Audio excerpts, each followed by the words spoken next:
watching the news on headlines now. Well, it is often said that it's the bowlers and not the batsmen that win test matches for a team. Well, after all, they are the ones who need to take 20 wickets. And on fast South African tracks, you would expect the fast bowlers do the jobs. However, it is these fast bowlers that have been India's pain on their South African sojourn. Just one test match into the series and the Indian pace attack has already been termed as a failure.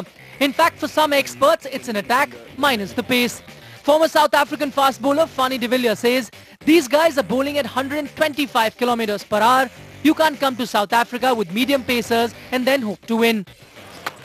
Interestingly, it's Sreesanth that had helped India register this historic win in Johannesburg 4 years ago.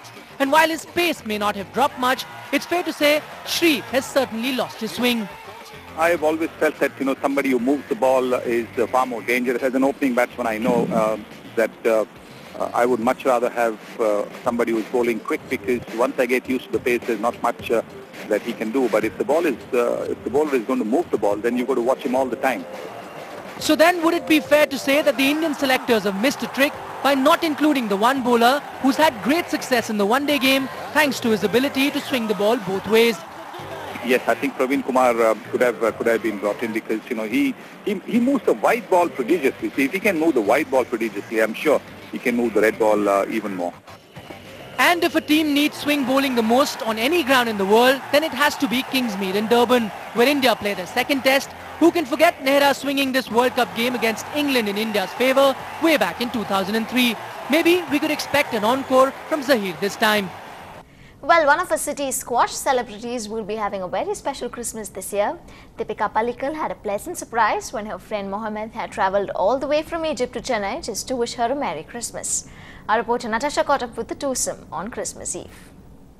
And it's all about the Christmas spirit, and we have squash sensations here today with us, Deepika Pallikal and Mohammed Shourbaghi. So Shourbaghi, really, you've come all the way from Cairo, if I'm not wrong? Yeah. So what brings you to Chennai? I mean, in Egypt we don't really celebrate Christmas, so I thought I can come here and celebrate Christmas, as I'm really close to Deepika's family and Deepika and her cousins, so I thought I can celebrate Christmas here, and it's gonna be exciting, hopefully. So Deepika, do you really think that you have enough opportunities to take time out from your squash life? Well, I don't think so. I think as any sports profession, we don't have much time to spend with family or do anything in such except for training and playing tournaments. Well, till now I went out with Deepika and her cousin, and we just shopped for her. So I think we're having a dinner tonight. So it's after 7 years, if I'm not wrong, you're usually playing the British Open. So how does that feel? I think it's such a relief to not be sleeping at 10 o'clock every Christmas, because normally that's what I do because of the tournament. Also, I see a beautiful Christmas tree behind you guys, quite literally. So did you guys decorate it from scratch together? I had all the responsibility to put it up. So I put up the Christmas tree, and then we did decorations late night, but we usually do it as a family, and yeah, it looks very Christmassy now, so it feels like Christmas finally. Fantastic. And are you looking forward to any particular goodies that you, Deepika, might have enlightened you about? Food-wise. Well, I don't know, like maybe we're gonna have my grandmom's cooking.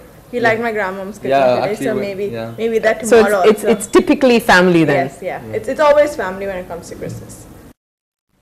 And finally, what does it take for a man to make a transition from a ruthless rogue to a romantic rage today in Tamil cinema?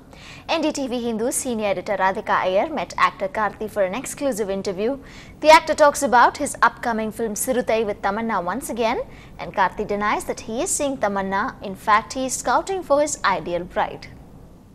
Is it a conscious effort that you took to play a cop following your brother's footsteps? Or? Not at all, not at all. See, there are certain films which when you see, you wish I'd done it.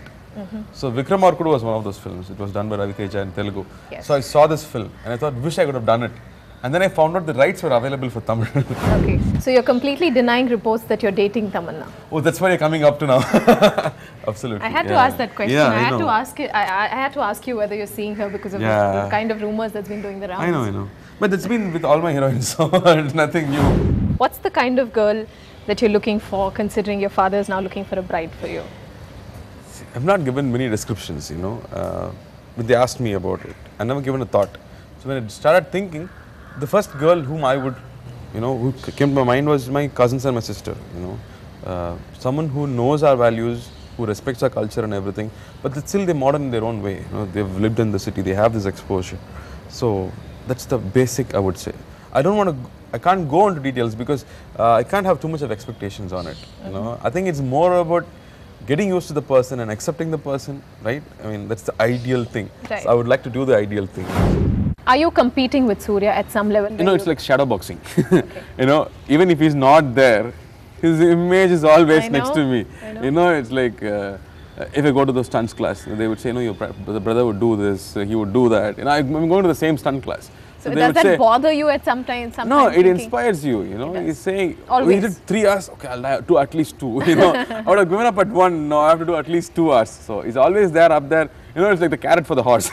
So he's saying, no, I've done this, you're not doing it so much. So it helps me to push myself more.